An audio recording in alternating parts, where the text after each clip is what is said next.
Masu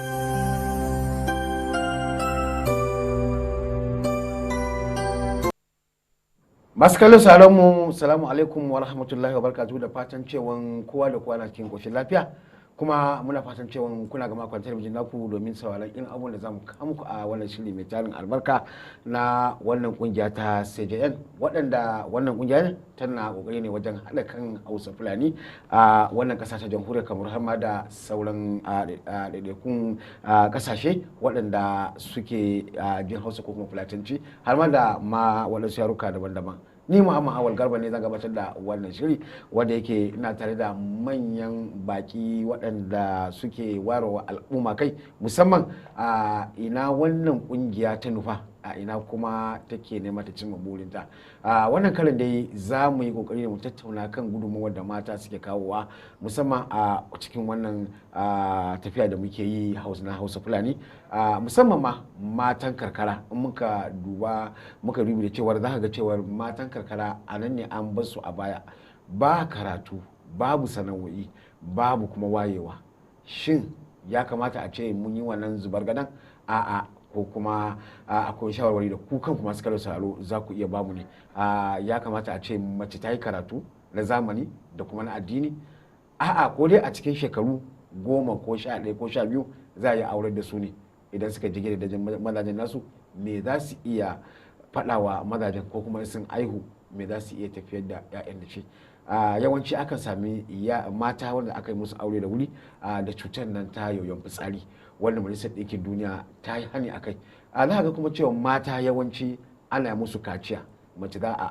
ta yi aure ba ta san ma menene daɗin auren ba, ko kuma daɗin namiji ba, wanda kuma Allah subhanahu wataala ya mata wannan kira, ko ya riga ya halice ta da wayannan ababen a jiki. To insha Allah za mu tattauna da manyan bakin mu a wannan shiri mai tarin albarka, wanda yake a hannun dama akwai Ali Suleiman. Ali Suleiman, barka da zuwa. Na gode Mara Awal. Da fatan kana lafiya. Alhamdulillah. A matsayinka na mataimakin shugaban wannan kungiya ta CJN ko? Da fatan mun kwana biyu ne. Alhamdulillah, lafiya lau. To madalla. Sannan ka ji yadda za mu yi fara magana akan al'amuran da mata suke fama da shi a wannan tafiya ta, musamman matan musulmai a Hausa Fulani. mu ne a cikin matsala, ko na zaman ka shirya domin ka kawo taka gudunmawar? Insha Allah zan yi daidai gwargwado. To madalla. Sai kuma ta ɗaya hannunawa akwai sarkin samari Alhaji Idrisu, sarkin samari wa wannan ƙasa ta jamhuriyar Kamaru, musamman a birnin Duwala. Salamu alaikum Idrisa, barka da zuwa. Wa alaikum salam wa awal. Da fatan kana lafiya. Alhamdulillah. To madalla, kuma da fatan ka shirya tsaf domin kawo taka gudunmawar. Insha Allah za mu kawo daidai gudunmawa abin da za mu iya. To madalla. Sai kuma kallabi tsakanin rauna, ko Hajiya Maryam Sabo. Hajiya Maryam Sabo, salamu alaikum. Wa alaikum salam. Barka da warhaka. Barka mu. Kin san wannan abin ku ya taba, ku ya gana. Tabbas. Kuma ba zan fara da kowa ba, da ta kanki zan fara, saboda ya kamata a ce ke ce za ki ba da bayani akan yadda kuke tsintan kanku a ciki, musamman mata, na irin yadda kuke tafiyar da rayuwanku. Yawanci za ki ga cewa yara an haife su, iyaye sun kashe kuɗi domin yara su yi karatu, to amma yawanci karatun baya samuwa. Shin me za ki iya faɗa wa al'umma wajen rashin ba da gudunmowa da mata ba sa yi ga tafiyar da harkokin siyasa, gwamnati da kuma sauran abubuwa? To gaskiya mun samu ci baya gaskiya a matsayinmu na matan musulmi na arewa. Mun samu ci baya gaskiya, saboda iyaye ba su ba da ƙarfi zuwa tura yaransu wurin makaranta na turawa. Makarantar zamani ko? Makarantar zamani. Ana zuwa a yi ilimin addini, amma inda an hada shi da na ilimin zamani da abin sai ya fi zuwa mana a sauƙi. Da mahancin ka da kyau ka kara da wanka ko? Haka ne. To madalla. To yanzu a ganin ki da iyaye ba sa wannan kokarin, kuma yanzu zo lokaci yayi na wanda ake amfani da ilimi a wannan zamani tamu, kuma ga wannan kungiya ta CJN karkashin jagorancin shi Dr. Muhammadu Bayero Fadil suna kokari na ganin cewa an wayar mutane kai. To shin kuna shiga lungu da sako ne a can arewacin kasar Kamaru domin tabbatar musu da irin waɗannan ababen? Tabbas muna kokarin shiga lungu da sako saboda mu wayar wa mata da kai su fahimci cewa zamani da ya sanja yanzu jiya ba yau ba ya kamata mu ma ya zama na adama da mu ta kowace fanni wato siyasa zamantakewa makarantu aikin gwamnati aikin likitanci duk dai abin da ya kamata kowa ma yi wanda ba hausawan mu ba mu ma ya kamata ya kasance muna yin haka baya da cewa ya kamata a ce mu rungumi wannan tafiya na yadda za mu yi dukan mata su ma su samu shiga ya ke ganin a siyasar kasar Kamaru ga ainihi dai ana son kashi 30 cikin 100 na wanda za a ba wa mata guraben ayyuka to shin ba a samun ma a ciki za ki ga mafi kashi 3 ko 4 ba musamman matan Hausa Fulani waɗanda me yasa hakan baya faruwa ko kuma ba ma neman hakkinmu na wajen gwamnati to ba rashin neman haƙƙi ba ne rashin mayar da hankali ne mayar da hankalin da ba ma yi saboda a kashi 100 cikin mu Hausa Fulani ba mu cika sa kan siyasa ba kamar musamman ni ba na siyasa me yasa kawai dai ci gaba to saboda abu ne da aka riga tun farko aka nuna mana cewa ba yi da amfani to she mu ma muka tashi a cikin wannan tarbiyya to da lokaci ya zurfi kuma sai muka gani mu ke ci baya da mu da 'ya'yanmu yau mu ke ci baya saboda ana yi ba mu sai dai kawai a zo a gaya mana abin da ba mu sani ba da abin da ba mu gani ba mu ma sai mu yawo akan abin da aka gaya mana kuma addinin musulunci bai hana mace ta yi kokari ta kawo wa addinin musulunci gudunmawa ba musamman wanda dauki misali idan aka ce ana neman musulmai mata a waɗansu gurabe daban na wajen yadda za ta taimaka addinin musulunci to gashi kuma an tsoratar da ku tuntuni to yanzu ku 'ya'yanku za ku iya ba su wannan damar da su ci gaba da waɗannan ayyuka ko karatu insha Allah wannan ya zama shine burin mu ai muna so mu ma a yi da mu kamar da dai muka faɗa wato a kowace fanni ya zamanto mu ma ba ma baya na to zan kuma ta bangaren shi mataimakin shugaban wannan kungiya Alhaji Suleiman Muhammadu na CJN Alhaji Suleiman a matsayinka na uba don yanzu a wannan zan dauke ka saboda kuma mataimaki ne a wannan kungiya wanda kuke kokari na wayarwa al'umma kai ya kake ganin matan karkara mu dauki misali matan ƙauye waɗanda gaskiya an tsere musu ba sa komai matan Hausa Fulani watakila ma ɗan ƙosai da su wainan da suke yi a wannan abin ma ya fi ƙarfinsu kuma ba a karatu ɗin ya za mu yi ne mu ƙwato wa kanmu 'yanci a wajen ganin cewar mun tsira mun kamo waɗanda suke gabanmu. Awal na gode da wannan tambaya na farko zan gode ma Hajiya Maryam ta ce kace tasu ne amma abin namu mu duka ne ko domin me ka san yanzu a misali in an tashi nan za a je arewa ka duba yawancin wajen abinci da ake kira restaurant ko in ka ta su mata ne suka yi wannan wajajen amma duk waɗannan ɗaya mutane ne kuma ba su yi karatu ba waɗanda ba su yi karatu ne a jibge wanda suke wannan kiyan su masu sai da tuwo su yi rasa ka san in mutum ya in an riga an yi karatu yanzu a misali dan mace in ta yi karatu tana da a misali ma kamar bak ne kawai ba ya ta yarda ta je ta cinji kansa inda aka dafa to abinci ta jira wai motoboy meye a zo a yi lalata da ita ba duk wannan duk rashin wannan ilimi ne yanzu da muka ƙi karatun an sira ne ba sira ba ana cikin lalata ana ciki kaga yanzu in ka ba ma yanka karatu da yi karatu ai ka gama ita za ta je ta kare kanta a misali abinda dai za a kira mu kira abin nan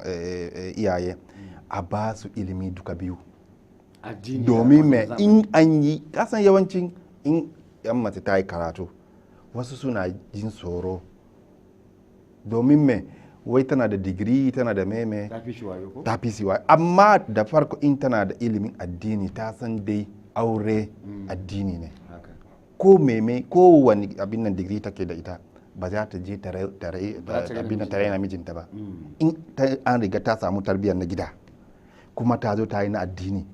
wallahi ko ma mai professora ta samu ba za ta bar addininta ba domin me in ka ga mace tana da bako lisans in ka ganta tana saye da wani namiji irin ta ne ba ya ta yarda ta mai da kanta baya ba kuma ba za ta wulakanta kanta ba ina ai ta san nauyin kanta a yi karatu a ba su dama su yi karatu don addini ba tana ba bayana ba lokacin da annabi sallallahu alaihi wasallama ya tambayi aje a nemi ilimi a sana ai an cin abin nan capital na addini a makka yake domin a inda annabi yake ne capital na addini amma ya ce aje a nemi ilimi a sana ai wannan karin magana ne in an gane ai a ba su dama su yi karatu amma a ba su biyu a ce ma uku tarbiya na gida karatu na addini karatu na boko in an yi wannan za a tsira domin me sun fi mu yawa da suna da ilimi ai an huta yanzu a je asibiti ka miƙa ma matanka wani ƙato kai wai kai kana waje kana jira ai wannan ai wani abu ne babban matsala mana awal. To yanzu a wannan kungiyar ta CJM yanzu wani shiri kuka yi wa irin waɗannan abubuwan na wayar da kan al'umma musamman na arewacin ƙasar Kamaru? Kasan yanzu sai zai nan bai dare ba da wuya ma ta yi abin nan da yusan amma ana ta fama ana ta sensibilisation ana yi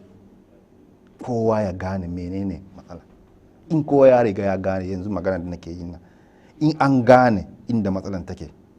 kowa ya tasi sai a ba su wannan haɗin su ne dole za a yi wannan karatu yanzu in ka tasi ka bar yanka ko abin nan yar mace ko ɗan in bai yi karatu ba wallahi ka sosai ce domin me ba inda za ta je ba inda za su je ba abin da za su iya yi kuma amfani su ba yanzu ka je kaman komisariya ko ka je wani waje takarda kawai ja a miƙa ma yanzu za ka yi tafiya ko waɗanda suke zuwa ma saudiya in ka isa airport takarda kawai wasu waje ma yanzu da na je india ba za ka samu mutane ba ma ka tarar da takarda na nan ga biro za ka rubuta in baka iya ba ya za ka yi kana da kuɗin biya jirgi amma wallahi ba za ka iya ka shiga ba babu ilimi kuma a gaba yake yi gaba yake yi akwai wasu airport ba za ka mazi ka je ka sayi wai tikiti na tafiya ba tura ma ake yi a cikin waya kamar haka in an tura maka abin nan boarding pass ɗinka in ka isa airport in an tura maka abin nan ticket ɗinka na tafiya in ka isa airport akwai wasu abin nan sai ka fitar din ka yi abin nan kai iska ne kawai haka ya iska ne ya fitar maka da boarding pass ɗinka kai karatu ka san menene gate ɗinka ka je ka zauna abin a gate ɗinka jira in an tashi haka kake bi da na je india airport ina da wasu delegation da muka je da su suka ce mini mun ga lokacin sallah na ce ku biyo ni muna ta tafiya har mun je mun shiga wani waje sai sun tarar akwai butoci akwai wajen sallah akwai meme suka tambaye ni kai ka taba zuwa Mumbai ne na ce a'a ku kalli sama ga flag an rubuta ga flash ne kawai nake bi ban taba zuwa ba har na je mun alwala mun yi sallah kun samu wajen waɗanda suka yi sallah ai na samu wayar albarka ka gane wannan na ce ma abubuwa yana nan da yawa kuma dole sai da ilimi maza da mata ina taba gaya maka da ka samu aboki zahiri gun ka samu maƙiyinka mai ilimi akwai aikin da za ku akwai abin da za ka abin nan za ka ribanci a wajen amma zahiri mai zai baka wallahi babu sai dai kawai ma ka tura mutane cikin matsala to yanzu ya kake ganin wannan kungiya akwai lokacin da kuka kokari na kawo waɗansu manyan mutane wato waɗanda suka yi karatu sosai kuma har kun ce za ku yi na tura yara karatu din wannan tafiyar tana nan domin me ana son a nuna ma mutanen muhimmanci karatu kasan ko an iya kawowa ma me duk waɗanda ake kawo in ba yi karatu ba za a ribanci wannan ba dole sai an yi karatu tukun kasan manyan abin nan waɗannan kamar su école de commerce in baka da ma abin nan not mai kyau ba za su ɗauke ka ba dole sai an tasi an yi wannan karatu sannan dole sai an yi karatu sannan a ribanci waɗannan to madalla da fatan cewa kuna sauraron wannan shiri da yake zuwa muku kai tsaye daga wannan talabijin mai tarin albarka na Hausa bakwai tare al'umma a kuma wannan dandali na musamman na kungiyar CJN waɗanda suke kokari na ganin cewa sun hada kan Hausa Fulani kuma a wayar musu da kai wajen tafiya tare ba kamar yadda mutane suke ganin kamar cewa ya cancanta a tafi alarraba ba. Zan koma kan sarkin samarin Benin Duwala Ali Idrisu sarkin samari. Ali sarkin samari a matsayinka na matashi kuma wadda kake kai malam Bahaushe ne kuma kana cikin wannan kungiya ta CJN wanda yake daga arewacin Kamaru ainihin wannan kungiyar ta kafu ko kuma take aiki. Menene tunaninka akan yadda ake samun ci baya wajen saka ya'ya mata makarantu ko kuma nema musu aiki a waɗansu kamfanika ko kuma masana'antu ko kuma aikin gwamnati? To alhamdulillah mama awal farko dai mun gode ma Allah da kuma ƙara ma wannan tasha godiya da kuma ko da kuke mana tambaya a wannan lokaci. Allah ya saka. To abin da ni zan iya kawowa kamar nawa gudunmawa, uwa Maryam ɗazu ta kawo maganganu da dama akan matsalolin makarantun mata banda na birni wanda suke ƙauye ma tukunna, wanda yau rayuwa in muka ɗauki shashin ƙauye za mu duba mu ganin cewa a ƙauye ba nafsi ake na faɗan makaranta ba, ana faɗan kamar kakkara yadda kuka faɗa ake na cin abinci tukunna a cikin ƙauye. Yau in baka ci abinci ba karatu ma zai maka wuya. Wannan shine faɗan da ake fara yi tukunna, amma a hankali ana jawo hankalin 'yan ƙauye in da maganar makaranta, ana ja musu hankali saboda yau 'yan ƙauye sun fi mu 'yan birni sauri ɗiban ilimin karatu na mamadiya ne na bokon turawan ne sun fi mu, saboda yau in ka duba a gani in aka ce maka minista kaza babba kaza yau da ko a ƙasar mu ta gwamnati za a ga rabi duk daga ƙauye suka yi karatu. Babu wanda za a nuna maka cewa ya yi sha karatu a cikin birni, saboda ƙauye akwai lokaci da dama da yaron ya tashi da makaranta a ƙauye kafin wayansu ƙananan shekaru za ka ga cewa duk takardun da kake tunawa ya same ta a kan lokaci. Amma yadda CJN ta ɗauki wato tunani na neman cewa daga ta tallafa ma wayannan jami'iyyar in na kakkaran ƙauyukan da kuma na birnin gabaki ɗaya, daga ta taimaka musu da wato kawo musu gudunmawa karfin agaji da wato karfafawa don in sun je makarantar ya zama da takardun makarantar a samu musu abin da za su amfana da shi. Yau mutum ya yi karatu yau ga takardar makarantar ya gama ba abin da zai da takardar in kun san cewa yana kawo ma yaro tunani, in mace ne yana saka ta cewa tunani na iya fitar da ita cikin hankalinta ta shiga ma cikin wani hanya da ba hanyarta ba, saboda tun tana da ƙawaye 'yan makaranta tun tana kokari da su har ta zo ta samu ƙawaye na banza. Yanzu na banzan shi daga cewa tun da shaidan yanzu ya yi amfani da damanta daga cewa na banzan sun fi mata ma wanda suka yi makarantu. To shine daman wannan kungiya ta CJN take neman ta tattara wayannan mutanen, wayannan abubuwan da yake ciki lungu-lungu, kowane commission na da nata disposition na neman a tattaro na makarantar na ƙauyen da nan birni daga baki daya. Yau abinda za a iya cewa yau supervision za ta station entertainment Muhammadu Bayero yau shine kikiro wannan kungiya na CJN, amma ya kikiro ta ba wai ya kikiro ta nashi bane, abu ne da kikiro namu ne, na al'umma ne, na jama'a ne gabaki daya. Me burin da za a iya yi a CJN? Burin da ya kamata cewa duk lokacin da aka ga tafiya na kyau wanda yake neman ya hada al'umma, yana neman cewa a zauna lafiya, a zama tsintsiya madorinki guda ɗaya saboda a samu cin gaba. Menene manufanmu? Manufanmu mu kawo mishi agaji, mu tallafa mishi da wato ba shi ƙarfi, mu ba shi shawararki, mu gaya mishi kuma menene za a iya yi don a samu a ci gaba. Yau da hannu shi yake tallafa mutum ya yi ƙarfi. To amma idan ka faɗi haka kamar ka koma ta ɓangaren siyasa kenan yadda ake kokawa cewa Bayero Fadil yana kokarin samu ko ko kuma neman waɗansu gurabe a gwamnatin ƙasar Kamaru. Shin akwai ƙarshen gaskiya nan da kana ce a hana hannu a taimaka mishi? Wannan ka san yau duk lokacin da aka ce maka kana neman haɗa kan al'umman ƙasan Kamaru gabaki ɗaya, yau kowaye kai za a tuna maka wayannan abubuwan. Amma ni a nawa shi na cewa matsayin da mutane suke takaman cewa Bayero supervision yana neman wayannan matsayin ya tsere musu tuntuntuni, ya tsere musu inda yake nan ya tabbata. Me kamata ya zama a Kamaru? Abin da zai zama Kamaru wannan Allah ne zai iya bada abin da zai zama Kamaru. Kai ba za ka bakin ka. Abin da zai zama Kamaru Allah ne, wannan tunanin mutane ne. Tunanin mutane da kuma don aika ce ya tsere wa kowane.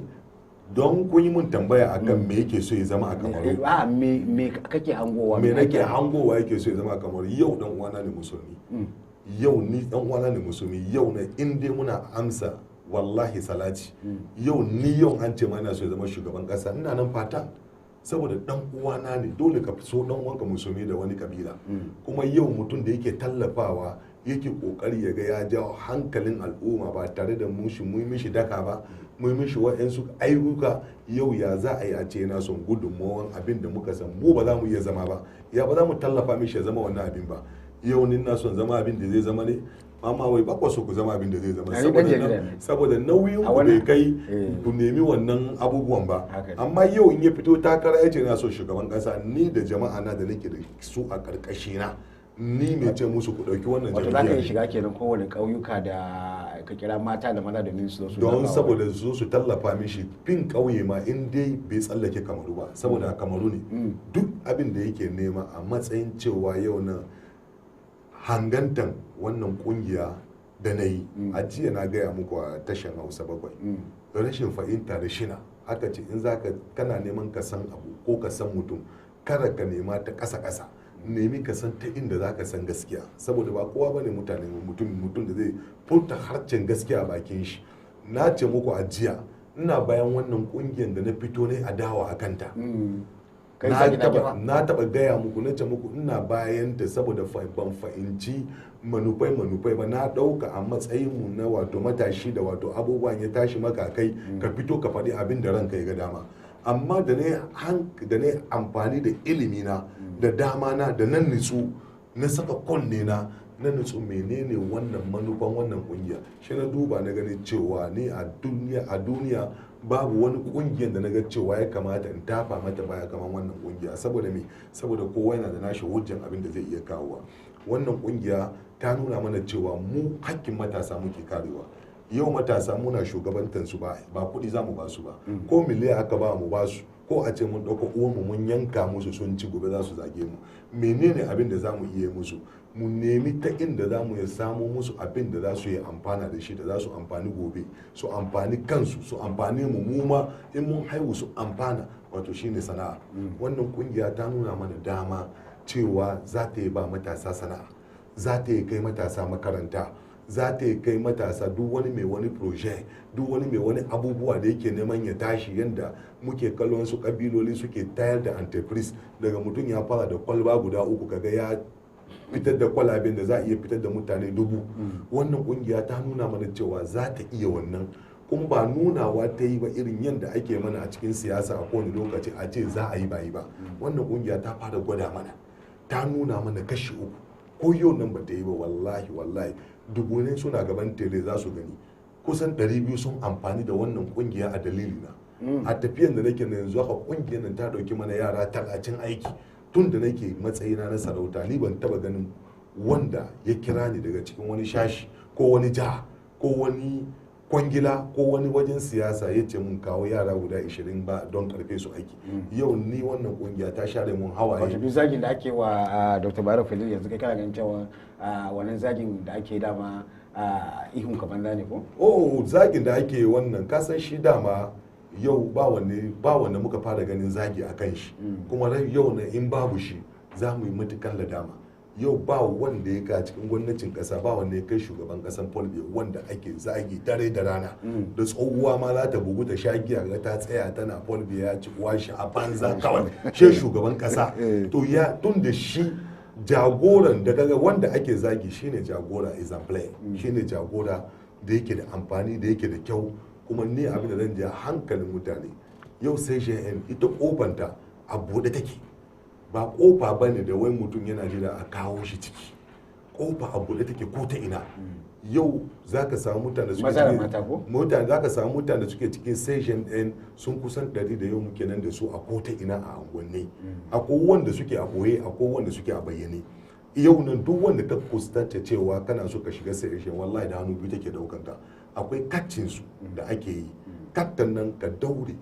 ka yi wannan kattan nan ta dan guntun abu zaka bayar a baka kattin nan, amma kattan nan akwai kattan jaka 10, akwai na jaka 50, amma kuma amfanin da kattan nan za ta yi maka in kana da shi wallahi kai kanka za ka ji daɗin rayuwanka albarkacin wannan katta da na gefen ka bai yi ba zai ladama me yasa bai yi ba. Tsawon shekara nawa wannan kattan take yi? Katta ba ta da adadi, in ka bato katta ne na nuna cewa kana cikin wannan kungiya. Wannan shine katta ne da mutane dubunai suna da shi da shi a cikin ajiyunansu. To shine ma'anan wannan ita kungiya. Kuma yau duk wani sukan da za a yi cewa a cewa ko an soki session ɗin ko ana zagin session a nufin a nawa shirin da na yi, saboda duk wayansu jagoran al'umma wanda na ga cewa suna kawo nasu agajin cikin na cikin wannan maganar session, ni na gane manufansu kuma ba wai manufa ba ne, mugu manufa suke kawowa, manufa ne da suna neman wato a yi da su kaddakat. Yau ba za ka zo ka bude shago ka cika kaya ba, mutum ya zo ka ba shi dan gefen guri ya ce shi ma yana so shiga duka cikin shagon ka ba, ai ba zai taba yiwuwa ba. Akwai matsala na yi she ka zo ka tsaya a yanka maka dan daidan da za a yanka maka, yanzu daidan guntun gurin da aka yanka maka nan ka yi kokari ka yi amfani da shi ita ma ta girma don ka fadanta ta wani shashi, amma ka nemi ka fadanta ta mai gida. Shi sa kake kallo sai mutane na ce wai ba dauki wayansu kabila, an dauki kabila kaza ki kabila kaza ki kabila kaza. Bayan da za yi yau ni in kakulo abina, ku zo kuna so ku shigo cikin abina, kuna so kuma in ba ku abin da ku kuke so, wannan ba zai taba yiwuwa ba. Yau association nawa muke da shi a kasar nan? Ma da association manyan association, eske mun taba kallon wani kabila ta zo ta tsaya ta ce wai a bata wani matsayi da karfi? Abinda kungiya ta baka ka dauka kana ciki, ba wai abin da kai kake so ba. In ka ce akwai abin da kake so, ka zo ka tayar da fitina cikin wannan abin ne. Wannan shine na farko kenan. Kafin in yanke, kuma sai duk wanda kaga yana adawa da ita, wallahi tallahi babu wani abu kishi ne kawai. Wato baya son wannan kungiyar, ba wai baya son wannan kungiyar bane, wato yana hangen nisa da wannan kungiyar,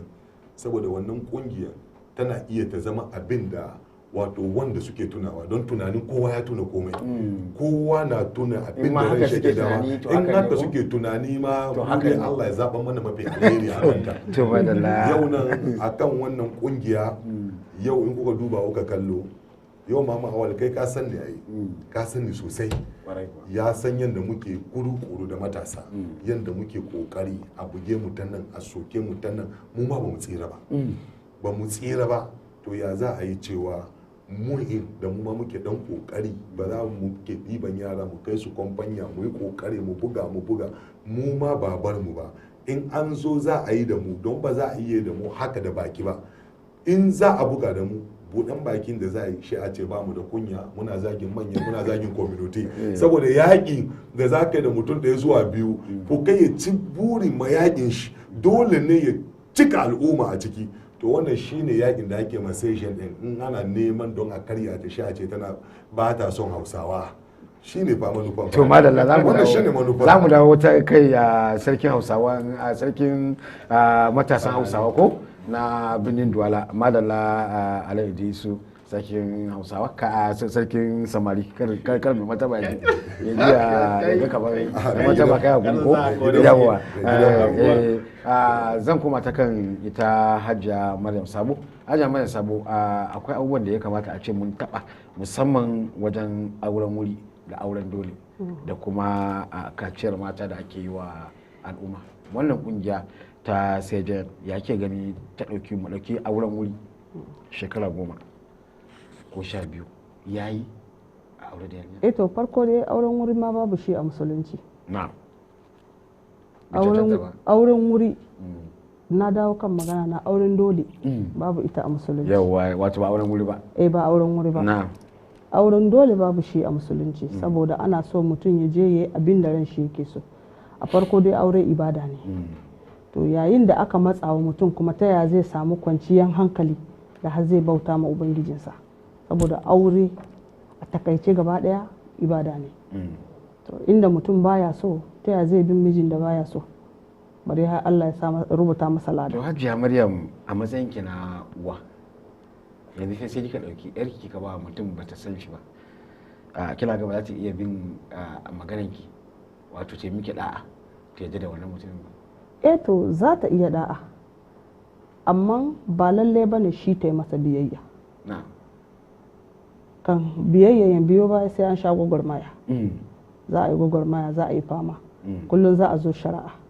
kullum za a je a dawo, kullum za a karar lashi har a kaga duka, ba abin da dai ba zai iya kawo ba. To in ya gamu da wacce ba ta da haƙuri, tana iya fanɗarewa ta shiga duniya, to an yi asara kenan. To kenan auren dole bai yi amfani ba. To daga a yi hakan gara ma ba a fara ba. To yau ko kowanne muke yi muna ƙoƙarin mu faɗakar da iyayenmu ko mu iyaye da 'ya'yanmu da su mayar da hankali ga abin da ya dace ma rayuwarsu, shine karatun muhammadiyya da na zamani. Inda mace ta yi ilimi za ta fahimci menene aure, za ta san me za ta je yi a aure, saboda mafi yawancin akasarin mata na zuwa aure suna zaton soyayya ne ko soyayya ne a farko amma aure kuma ibada ne. Dole akwai jaraban Allah shi sa aka ce aure ibada ne, ai ba ce aure soyayya ba ne. Aka ce aure ibada ne. A farko dai mutum da zai gani mace ta so shi ya so ta su yi aure, amma abin da ya rike kufa sai ibada, sai haƙuri da juriya. To yarinya ce inda bata ilmantu ba, ba ta da ilimi na muhammadiyan da na zamani, to idan ta je me za a yi? Sai matsala ya bullo. To matsala zai bullo. In ma bata fandare ta gudu ba, bata gudu ta fandare ba, a sako ta da ta zama karamar bazawara kuma ta bicin mutane a gida ko? To Allah sauka. Amin. To yanzu ya yake ganin kamar da ake wa yaran aure kuma ya su kare, wato yanzu mutum ya biya wa 'ya'yansa ko 'yarsa karatu har ta yi karatu daga ƙarshe, sai a yi kokari a aurar da 'ya'yan ga ma waɗanda suka yi karatun su ce za su yi aiki ko kuma za su ci gaba, za su bar yaran su yi karatu, daga baya kuma sai a dakile magana karatu a hana su, a kawai basu kawai suna kokarin tuka tuwo da yi wa da wanke kayan miji da sauransu. Ya ke ganin wannan ba a taka wa mata hakkin su ba kuwa? To da farko dai ina koka ma rashin alkawari, saboda manzo sallallahu alaihi wasallam ya ce da cika alkawari, wal wafa'u bil ahadi, da cika alkawari. Inda ka dauki alkawari ka ce cewa idan na aure ta za ta je makaranta, to ka yi kokari ka cika wannan alkawari. Idan mutum bai cika alkawari kuma zai gani ko? Manzo ya ce a cika alkawari. To kenan idan ba cikin alkawari akwai rashin cikan addini, inda mutum ba da gaskiya addininsa bata cika ba. To wani mafi akasari suna haka yaudara ne saboda su samu su cimma burinsu, shine auren ita wannan yarinya, musamman idan sun ga hankalinta na kan karatu, shi a ruɗe ta da cewa ai idan na aure ki za ki yi karatu. To idan an zo kuma daga baya sai a zo a dakile, a hana ta zuwa makaranta. To wannan dai da farko dai cutarwa ne, saboda mutum ya fara sa kanshi a matsayin wani. Shi ma a misali yanzu idan ya hayayyafa ya sa 'yarsa ta yi makaranta, ta samu duk wani irin takardu na ilimi, sai ya zo ya samu wani ya ce zai aure ta. Yanzu a zuwan cewa za ta yi karatu, in aka je ba a karantar da ba a ci gaba an bata ta ilmantu ba zai ji daɗi? Abin ba zai mata daɗi ba. Shine Hausa suke ce in kai da tsoka kowa ya taba nasa yake ko? To malala Hajiya da Sabo, amma akwai abin da nake so in tambaye ki, wannan tambaya ce mai karfi wanda yake a gaskiya kuma duniya sun yi ca a arewacin Kamaru da arewacin da kamar kasar Chadi, kasar Senegal, har ma da arewacin kasar da Najeriya da Nijar, ana kuka cewar ana yawan yi wa mata kaciya. Wannan kuma kungiya ita tana faɗa da irin waɗannan abubuwan. Kaciya kuma yakan hana mace jin daɗin rayuwanta, wanda yake Allah subhanahu wataala shi ne ya yi wannan yake kuma a bashi haka. To shin ya yake ganin waɗanda ake yanke musu iri ake ci musu mutunci ake hana su jin daɗin rayuwarsu, idan hakan ya faru shin kina ganin cewar za su yi shari'a da iyayensu a gaban ubangiji ko kuma to da farko dai ina gani wannan tauye haƙƙi ne. Ana tauye haƙƙi, amma a nawa sanin da na yi a musulunce akwai abin da idan ya zoba ake ragewa a jikin mace haka. Yanzu su wa'ancan da suka ɗauke su kaman a Chadi, kaman a Senegal, kaman a Niger suka ɗauke shi kaman ta'ada. Mu ma yakan shafe mu saboda makotan juna muke, kuma akwai auratakayya tsakanin mu. To kamar ni misali yana larabawa ne, kenan larabawan Chadi wanda abin yana iya shafe su, amma a matsayi na mace na fuskanci ko in ce na san menene wannan abin zai iya janyowa, to ba zan yadda ba gaskiya. Shawarar ki ga iyaye da kuma su waɗanda ake irin wannan abubuwan wanda ake danne musu to su yi kokari dai su daina, saboda bai da amfani. Wannan baya hana komai, ba zai hana komai ba. Ana gudun kada ta yi sha'awa, to idan aka hana mata ya hana su yi mai, ba abin da yake hana mata yi. Gara su yi kokari su mance da wannan nau'i, saboda ba shi da wani amfani. Zuwa gaba ma an koka cewa a cikin masu nema sun nuna cewa yana iya kawo cuta. Zai cutar da ba zai yana cutar da mace. Wani cutarwa ke?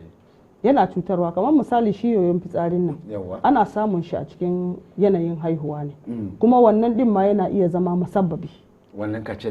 kaciyar da ake yi, saboda ba abu bane, ba likitoci bane masu yi, a gargajiyance ake yi. Suna daukan sa daidai,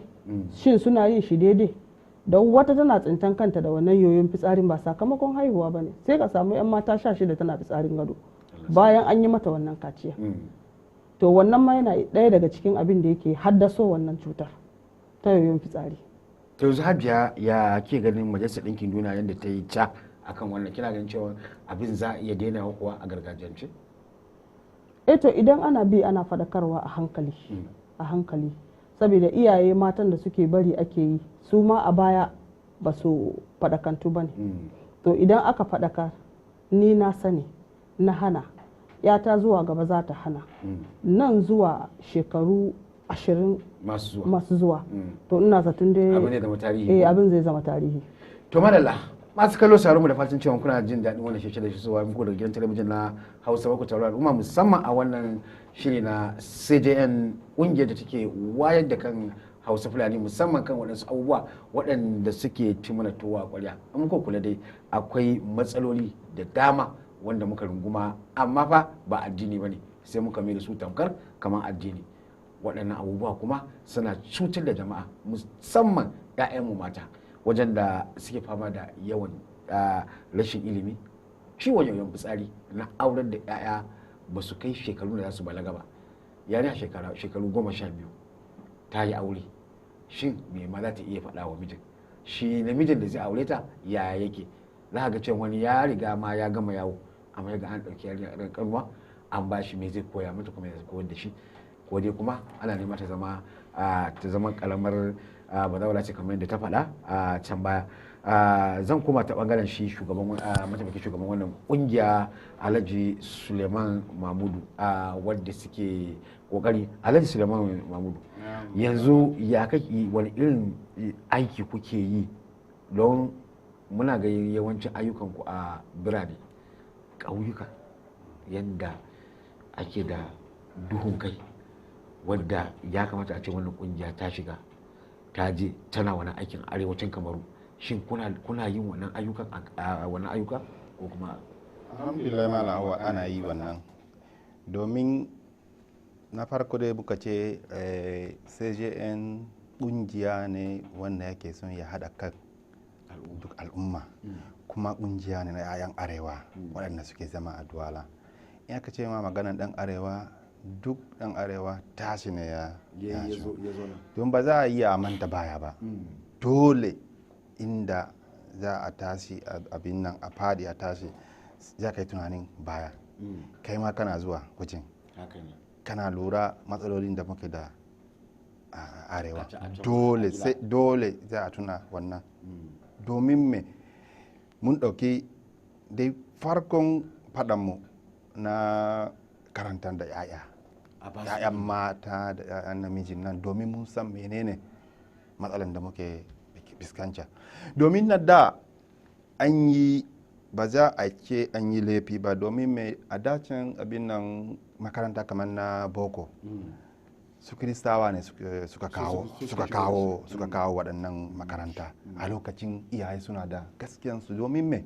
in an sa 'ya'yan duka wasu za su iya ma su bari islama a lokacin suna da nasu gaskiya kuma sun yi gaskiya domin sun kare mana addininmu amma yanzu mutum an samu wayewa yanzu layik ne ko yanzu in ka ɗauki ɗanka ka kai su kamar evangelic kamar sacré-cœur kamar saint michel ko pastor ɗin ba zai iya hana yaron ka yi addininsa ba domin kafin ma ɗanka ya shiga makarantar za a miƙa ma takarda a ce ka gaya musu ‘ya'yanka wani addini yake yi kuma in ka rubuta akan takardar ɗanka musulmi ne ba za su isa ba in sun yarda sun ɗauki ɗanka sun san si musulmi ne kuma yana da haƙƙinsa kuma an yarda aka ce layik ne na tabbata in an zo an buɗe makaranta aka ce waɗannan na kiristoci ne kawai ba gwamnati ma ba zai riga saka hannu ba kamar a namu franco ai suna yi kirista suna nan to domin me za mu haɗa 'ya'yanmu ai haƙƙin yara ne abin da ya samu ke gode ma alhaji muhammadu bayero fadil supervisor general namu ya yi zurfin tunani da tun da an samu irin waɗannan ƙungiya wallahi da yanzu mun rabu da waɗannan matsalolin duka to yanzu baya ga wannan ayyuka da kuke na maganar makaranta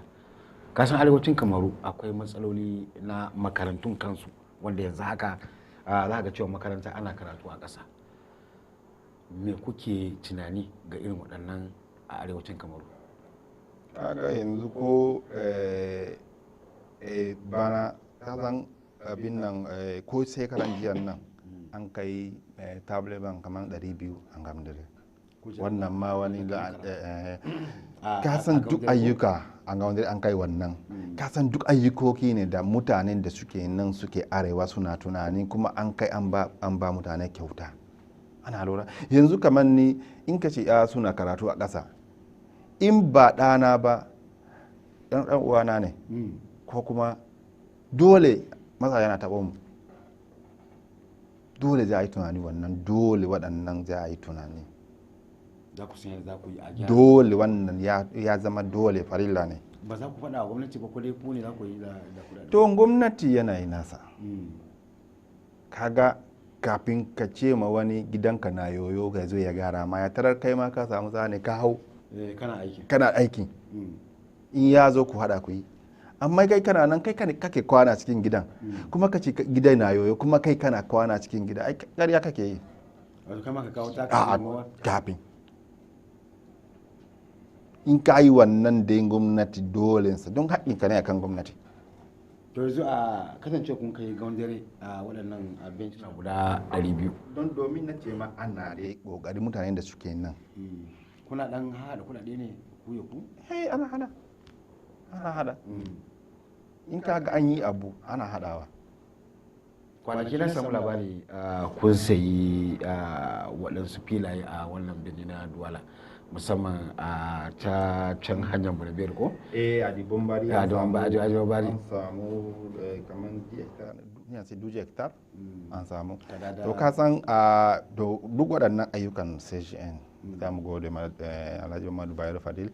domin ka san sasin dibombari an uwanmu da suke zama a sashin dibombari sun samu matsala mai sun samu abin makabarta har ma sun soma binne mutane wani ya ta siyasa filinsa ne kuma ji a tona waɗannan gawaki a bar masa filinsa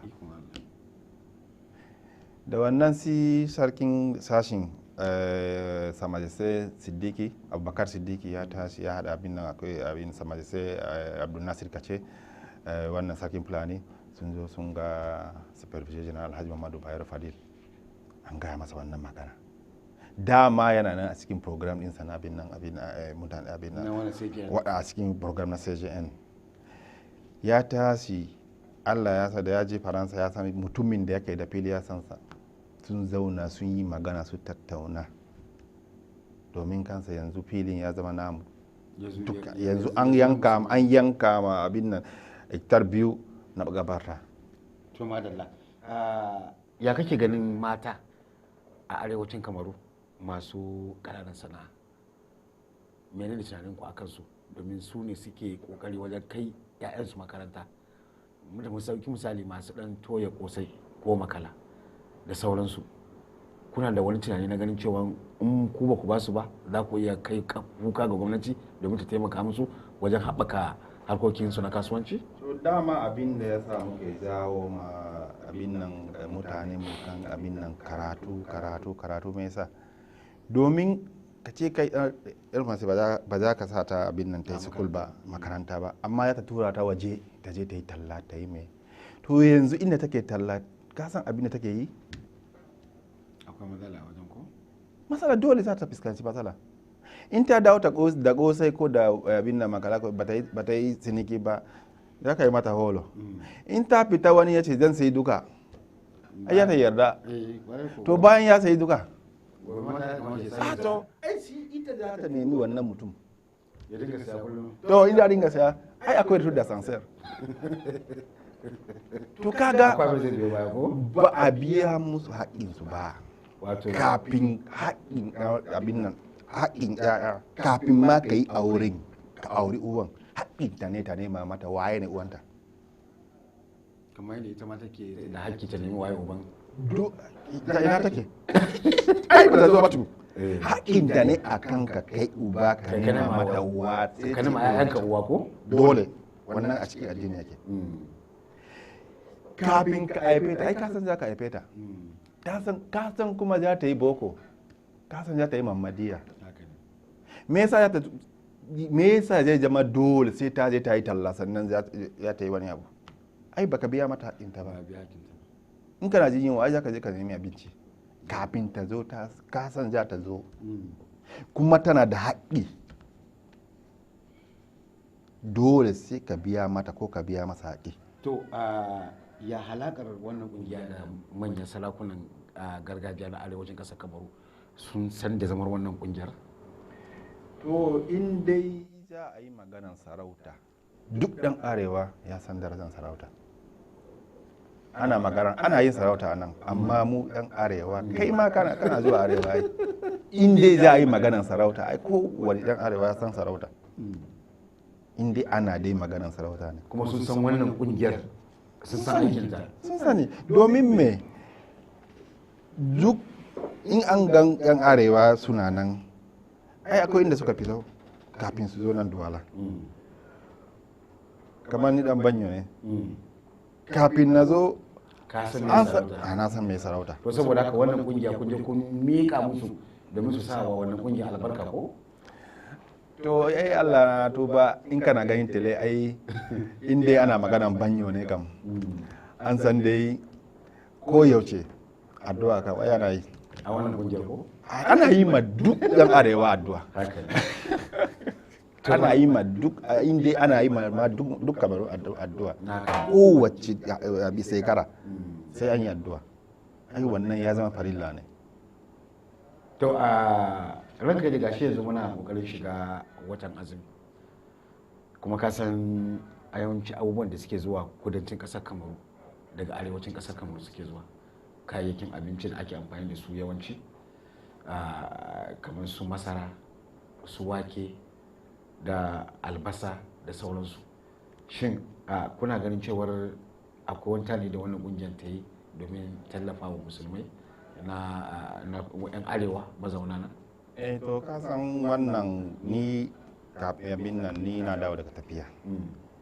na je na ce ma na yi tafiya kamar misalin kwanaki 20 bana nan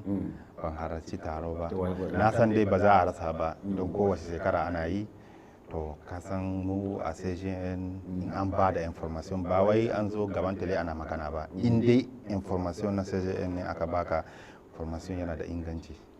kafin in baka wannan information sai mun sai kun zauna mun zauna in nayi taro wani mako mai zuwa za ka iya insha Allah kara mana bayani akai insha Allah in an yi sai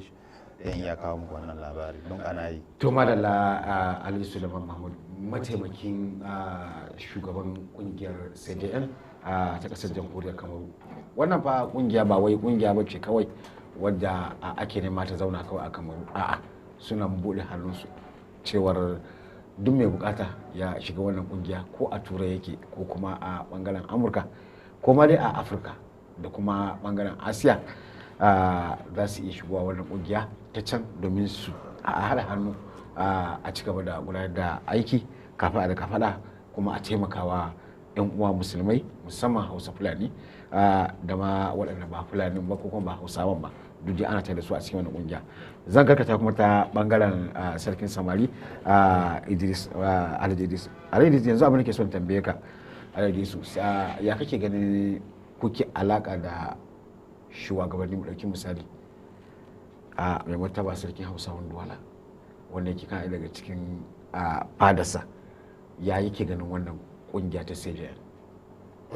kuma ko yaushe ko da kuna dan hira da shi ko akai alhamdulillah mamu awal ka san shi sarki kamar yadda ka tuntube ni akan masarauta dai inda muke yau sarkin da muke da shi yau matashi ne yaro ne karami da kuma yau ya zama uba a gurinmu gabaki daya uban kowa kenan yau duk abin da aka kawo na cin gaba sarki mai saka karfi ne a wannan abin bai zai iya kushe abin da za ka kawo na cin gaba ko kasancewa na cikin wannan kungiya da kuma abubuwan da yake faruwa da duk wani abin da zan yi ma matasa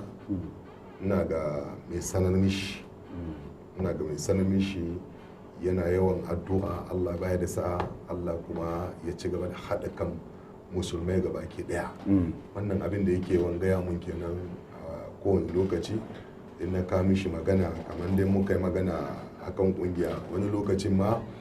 ina wucewa wani lokacin muna tsayewa yana kira na ka yi mun dan ba'a da sai jana da ke kira na shin idan dariya mu wajen sunan kama zama sai jana dan ba'a saboda don abu ne da naga cewa an rufe wa mutane hankali da idon kallo akan wannan maganan kungiya ni kuma da na taso yanzu shi na zuzuba musu alkol a cikin kunnuwansu da idonsu wato kana kunna musu fitila ko na bubbude musu ido na bubbude musu hasken abin da yake faruwa shi sa dole kasancewa na wannan kungiya dole ne in samu yan adawa a kowane lokaci amma na san kuma rabi yan adawa na san matsalarsu ni zan iya magance wannan matsalar ku ne cikin gida wannan matsalar mu ne na cikin gida duk wanda kaga yau nan a cikin anguwa a ce ko annobal makiya kongo da shauransu ko matashi ba su fi 3 zuwa 4 ba da suke da zuwa 5 10 da za su ce ko za su kawo wani maganganu akan wannan kungiya da za su kawo mutane na aikarku ne an aiko su ne kuma hankali ina cire su a cikin wannan duhun kai wannan nuna musu cewa kafin ku san irin wannan abubuwa mun shekara 10 irin wannan abubuwa to kan ku irin kuskuren mu muna so ku yi tafiya mai kyau ku taso a cikin hanya ta falle mai kyau ku daina yadda kuna shiga irin wannan to hankali daddare ana zamewa bidiyo ana zamewa shi kuma na boye da suke kilisa munafunci a hankali to su ma hankali muna fa'intar musu kana kokari cewa yawa muna fa'intar musu da cewa gashi kuma yau faransa ta ce yadda faransa take faɗa la bonne charité commence par soi-même idan kula tana maganin zawo yi ta kan yawa mai kungiya kuma ya nuna musu cewa yadda nake kokari nake jawo hankalin mutane akan kungiya yadda suke fitowa suke ce mai kungiya za ta iya baka me za ta yi mun kaza me za ta yi duk abin da ka saka Allah ka saka zuciyanka a abu cewa ka saka gaskiya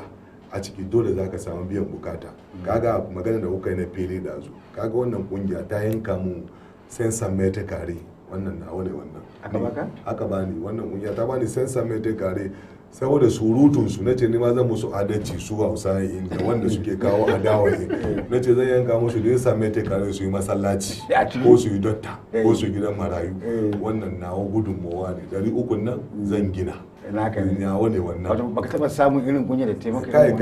kai ba ma kungiya ba a duniya ko a siyasan da nake na gwamnatin Fulbe da ake nema kashe mu a kai ban taba samu ba saboda a siyasan gwamnatin Fulbe a Douala Dozien ban shina ba mun sadakar da rayuwar mu da yawa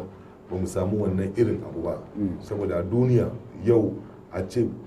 filin da aka bani nan a ce an bani shi a tsakiyar Nijar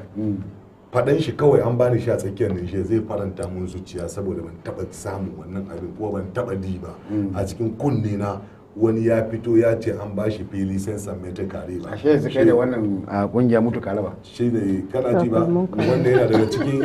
wannan kaɗan ne na faɗi daga cikin alheri da kungiya daga cikin alherin da kungiya ta yi mu wannan yana daga cikin kaɗan wato abubuwa da yawa ne ka kungiya inda nake nan sai shi ni a gaskiya a inda nake nan sai shi in ta canja mu rayuwa na kwata-kwata a canje take kwata-kwata shi san aka ce mun sai shi naji sai shi ko bacci nake kafin zo nan ba sanan mu da zama na akan plateau yau ba wallahi na je na huta ya kira ni ya ce mu yau ba za ka wuce a plateau wallahi san da ya kira kusan sau 5 tun nan ina zuwa ina kan moto kuma a gida nake shi na ga cewa abin na da mahimmanci kuma wannan kungiya bai ci mu ci mata amana ba kuma yau da dan lokaci kadan abin da muke fahimtar cewa mutanen shaura'in ma wanda suke mubaba akan wannan kungiya su kansu Allah su da za a haɗa zama tsinsa madauri daya ji zaka janyo su ko ban janyo su ba lokaci ne yake bayar da lokaci ni da na zo yanzu ba lokaci bane bayani ai ba kawo ne aka yi ai ba janyo ne aka yi ba na yi adawa na ba ba ni da kaina da na fahimci gaskiya ba na kawo kaina ba ga shi ya taba ba ga shi yau ba ga shi yau na yau kuma kana ba ga shi yau nan ba saboda haka duk shauran kungiyoyi wanda suka san cewa suna neman a haɗu a zama ɗaya kuma a tallafa ma juna mu muna baya ba ma kushe da duk wata kungiya to madalla hajja madam shawarar ki ga mata yan uwanki a daidai wannan lokaci saboda kar lokaci ya kwace mana ko shawaranki wajen neman ilimi da kuma sauran abubuwan da wannan kungiya take kokari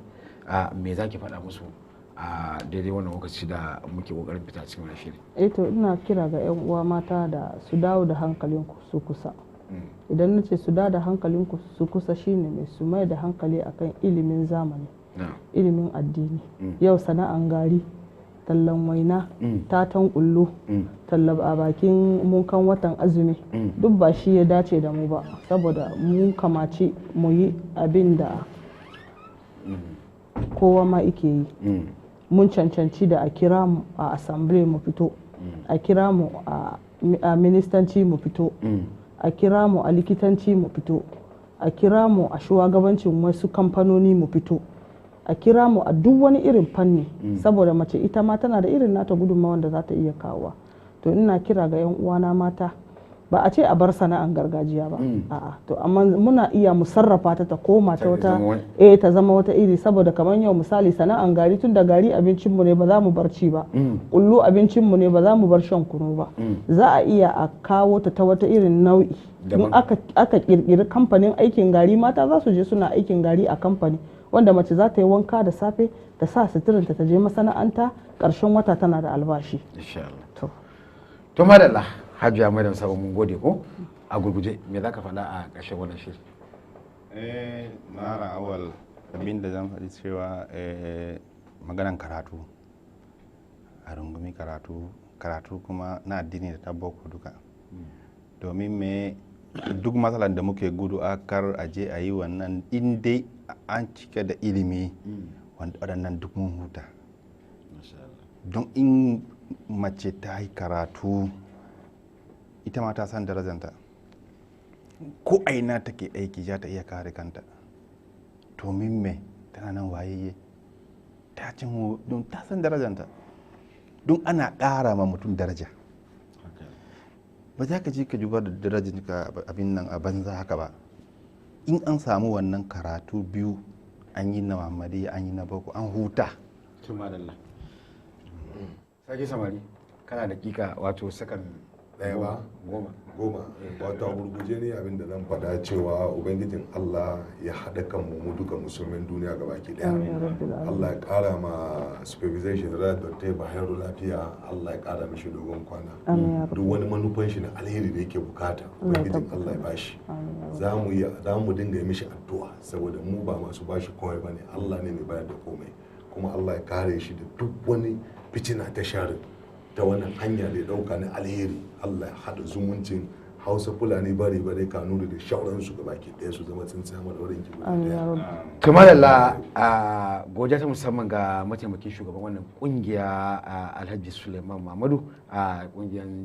CJN, sai kuma Hajiya Maryam Sabo ke ba muna miki godiya ta musamman. Haka zalika a sarkin samari Alai Idrisu, kai ma Allah ya saka maka da alkhairi. Masu kallo saron mu mun gode da yadda ku zuba idan kuna kallon wannan shiri mai tarin albarka daga Hausa Bakwai Al'umma, kuma a wannan shiri na kungiyar da take hada kan musulmai Hausa, Fulani da ma waɗanda ba Fulanin ba ko ba Hausawan ba, har ma da wanda ba musulmai ba suna cikin wannan kungiya. Muna fata cewa za ku ci gaba da sauraron wannan tasha mai tarin albarka. Ni Muhammad Awal Garba da na jaga wannan shiri nake ce da ku mu zama lafiya tare da sauran wanda suka taya ni wannan shiri ya zo gare ku da wannan shiri ku. Assalamu alaikum wa rahmatullahi wa barakatuh.